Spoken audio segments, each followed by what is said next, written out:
Hello everybody. In the previous video I have discussed about the experiment of Hershey and Chase. Now coming to the next topic, that is properties of genetic material. Properties of genetic material. Here we are going to discuss about the properties of DNA and RNA and differentiate here and find out as to which one is more suitable to act as a genetic material. Right? In the previous topic we have discussed that Martha and Chase, they conducted the blender experiment to confirm as to DNA is genetic material, and this DNA is the genetic material was unequivocally resolved by the experiment that was done by Martha Chase and Hershey. Now it became clear over here, or it became established fact now, that DNA acts as a genetic material. But now two nucleic acids were known and some viruses did not have DNA, they had only RNA. So in that case RNA also acted as a genetic material. Means those viruses which do not have DNA but they have RNA, and in that case RNA acted as the genetic material. For example, if you consider these two, tobacco mosaic virus and QB virus. In case of tobacco mosaic virus, it has RNA as genetic material, and likewise in case of QB bacteriophage also it has single stranded RNA. Means only one chain of RNA is present in this virus, and this virus again infects or able to infect the bacteria, and most common bacteria over here is E. coli bacteria. Most common over here is the E. coli bacteria over here. Now coming further, two questions are there as to why DNA is predominant genetic material. Why DNA is the predominant genetic material, whereas the RNA performs dynamic function of a messenger and an adapter. Once again, why DNA is predominant genetic material, whereas RNA performs dynamic function of a messenger and an adapter. And the second question here we will find the answer to this. Can you recall the two chemical differences between DNA and RNA? We will find answer to this. Earlier in the beginning of this chapter, in the first video, I have discussed about the difference between DNA and RNA.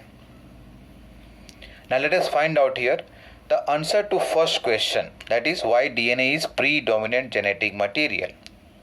So the answer to this first question we can find out from the difference between DNA and RNA, and that also the difference between chemical structure.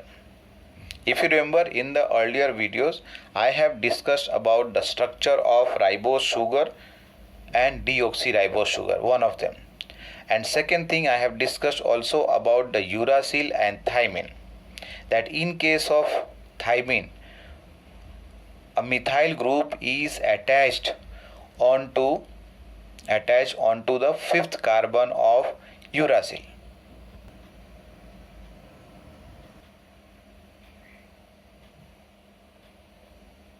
So those 2 points we are going to use here to understand the chemical difference, or that is a difference between the RNA and the DNA, and that also here we are talking about the chemical structure of DNA and RNA as to how they are different. But before going further, let us see the criteria that a genetic material should have or must have. Any molecule that is acting like a genetic material should have certain criteria or should be able to fulfill some conditions or criteria. 4 points are there. Let us see here. First of all, it should be able to generate its replica. It should be able to generate its replica. Means what? That it should be able to replicate by itself. That is, synthesize its own copy, its own another copy. One DNA is already there, and this DNA can synthesize another copy of DNA, its own another copy. If suppose that RNA is acting like a genetic material, so it should be able to replicate its own copy.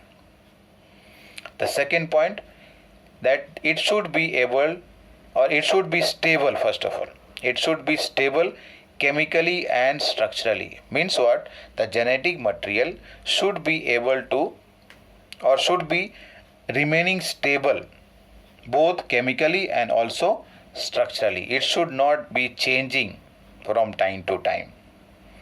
And the third point is that it should provide a scope for slow changes. Genetic material should provide the scope for slow changes which are required for evolution. Now here slow changes, you know about mutation.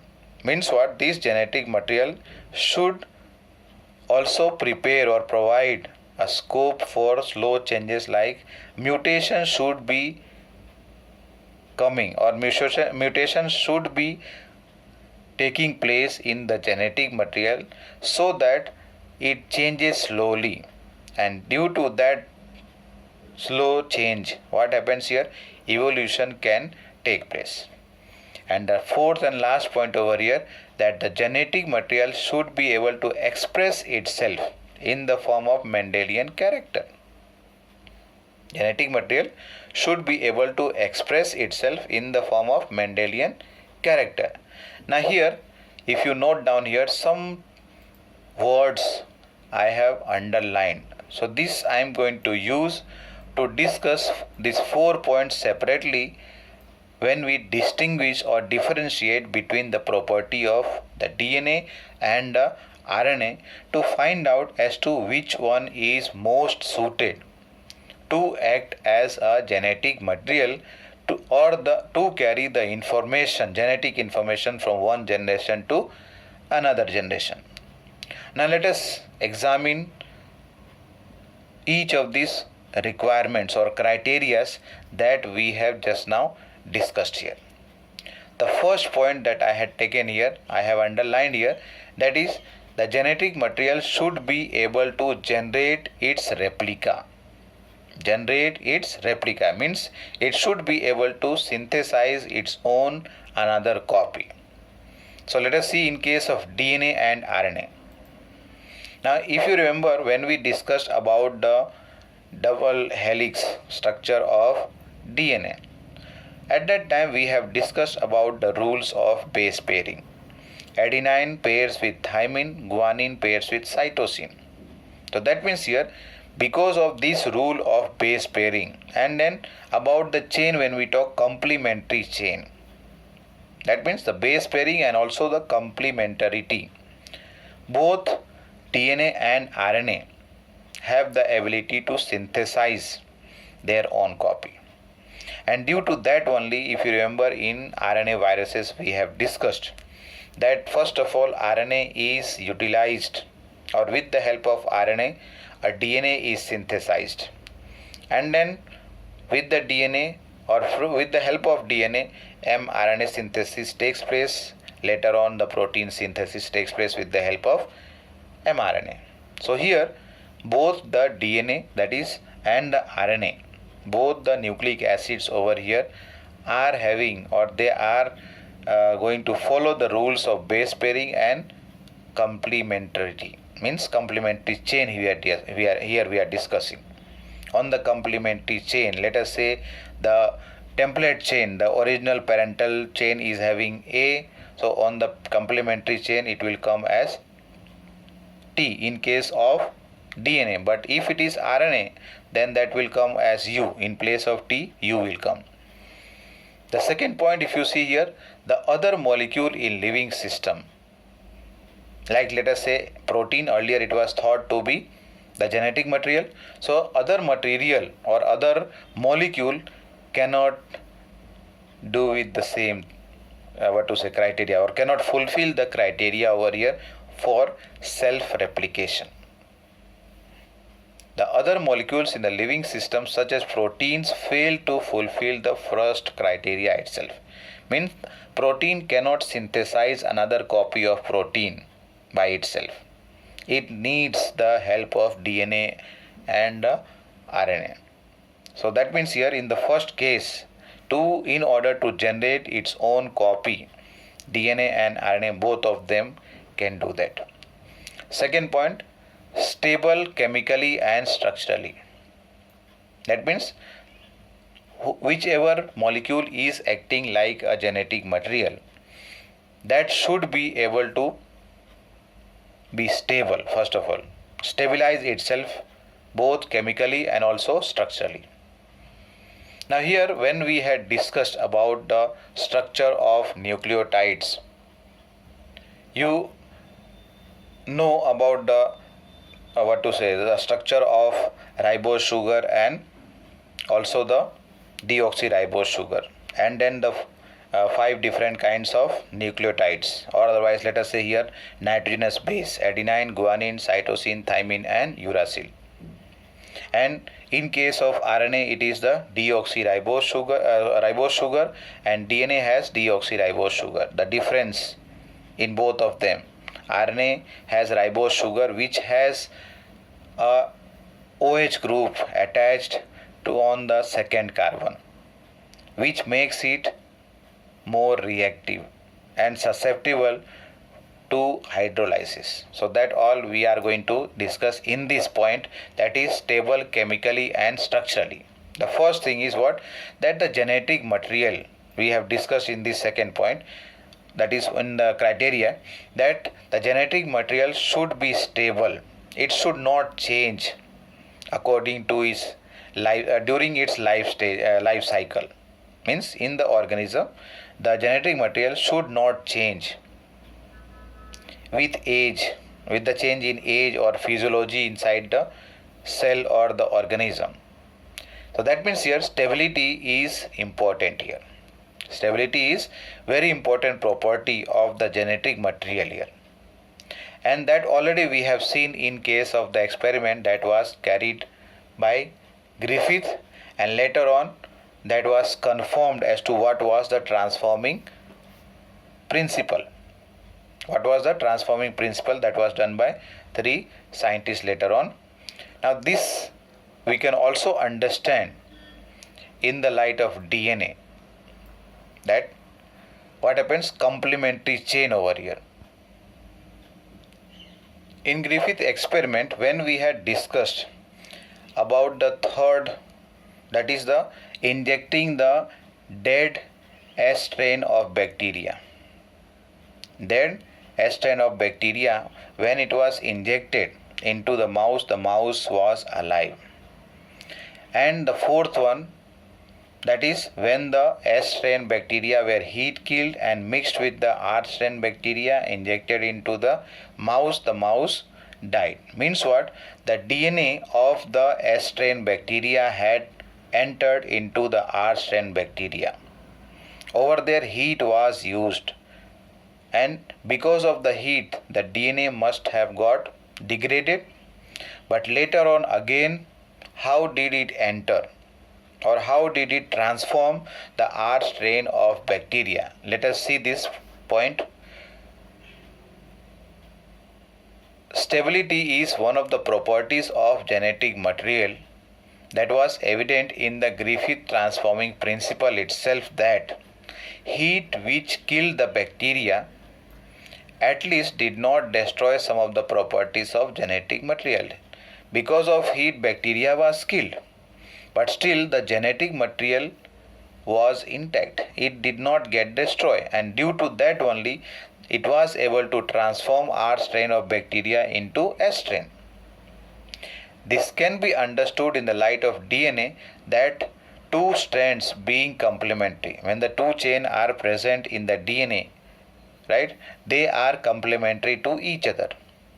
And if suppose that they are heated and both the chains are separated, both chains are separated, and then again those two chains can be joined together. They can come and bind with each other when appropriate conditions are provided. Let us see the second line. Complementary, if separated by heating, come together. First of all, it is heated so that the two chains are separated. Again, when they come together, they can come together when appropriate conditions are provided. Because of its complementary character or complementary nature, they are going to rejoin again. And then the 2 points that I had discussed earlier, that is the 2H group present and every nucleotide in RNA that is attached to the second carbon of ribose sugar makes it reactive group, and because of that this ribose sugar is susceptible to hydrolysis. Over here, because of that nature of getting hydrolyzed, what happens? RNA is labile. Labile means what? It can undergo hydrolysis and change. And if it changes, means what? It is getting degraded. That means if the sugar is degraded here, what about the chain of the RNA? That can also be degraded, that means. And then later on, we talk about the thymine. In case of thymine, what happens? A methyl group that is attached at the fifth carbon of uracil. Methyl group attached at the fifth carbon of uracil. Please note here, uracil over here and thymine are almost similar, only they differ in the methyl group that is at the fifth carbon of thymine. So therefore this can also be named, thymine can also be named as 5-methyl uracil. Only it is uracil, only thing that at the fifth carbon, at the fifth position of this ring, what happens? A methyl group has been attached. So what happens here? The presence of thymine in case of DNA. Uracil is present in RNA, but thymine is present in DNA. So presence of this thymine in place of uracil gives an additional stability to DNA. Additional stability to the DNA, and this is beyond our discussion at present, so we are not going to go much in detail. Let us come back to this previous point here, that RNA also acts like a catalyst. Means RNA is also able to act like a catalyst, which is called as biocatalyst here. And one of the enzyme, that is ribozyme, is actually made up of RNA. That means what? RNA can act like enzyme, so when it is going to become reactive or react with other molecules, it is capable or it is liable to change or undergo changes, and therefore RNA cannot be stable as compared to the DNA. So therefore what happens? Chemically, DNA is less reactive. Chemically, DNA is less reactive and structurally more stable because of two chains present here. The two chains for their separation needs energy, let us say heat energy, so that the two chains can be separated by breaking the hydrogen bond between adenine and thymine, cytosine and guanine. And therefore what happens here, that DNA is a better genetic material among the two nucleic acid. Means when we compare the DNA and RNA, DNA is better stable, means better in case of stability here. The third one, scope for slow changes, that is mutation. Here we are talking both the DNA and RNA are capable or can mutate, and RNA is unstable, we have understood. RNA is unstable and therefore it can undergo mutation more faster, means at a faster rate it can mutate. And that is why, or this is the one of the reason as to why viruses have RNA as the genome, and they have a shorter lifespan, can mutate, and they are also capable of evolving faster. Means what? In case of the viruses which are having RNA as genetic material, they can mutate faster. The rate of change is faster. And due to that change, what happens? They are able to change. They are able to evolve faster as compared to the DNA viruses. And the last point, that it should be able to express itself. Genetic material should be able to express itself. Now in this, or related to this point here, or this characteristic that is required, criteria that is required in a genetic material, here RNA can directly code for the synthesis of protein.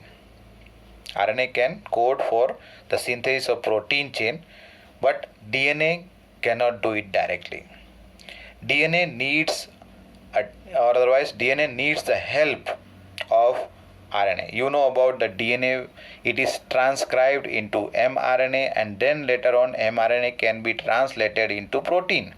And that is why here what happens, that the protein synthesis machinery, when we talk, has evolved around the RNA. मतलब क्या हुआ, protein synthesis के लिए RNA is better. And when protein is synthesized, that means what? The gene is being expressed, which DNA directly cannot do, because DNA needs the help, or DNA is dependent on RNA. In between DNA, RNA, when we discussed about the what is that? Central dogma, when we had discussed, at that time we had discussed as to how DNA is transcribed into RNA, and then later on RNA is translated into protein. So this DNA cannot do it directly, that DNA can synthesize protein. It needs the help of RNA here. That means according to the discussion that we have just done here, according to the discussion over here, in the 4 points or the criteria that should be possessed by the genetic material, DNA is more stable. Means both the DNA and RNA are having the function of a genetic material. Both are capable, you can say, or both of them can function as a genetic material. But DNA is more stable, and that's why it is more preferred, or better preferred, to store the genetic information. And in order to transmit, or otherwise for the transmission of genetic information, that is what we discussed in the 4th point, express itself. For expressing, RNA is better. So that was about the DNA versus RNA, or otherwise the properties of genetic material. Thank you.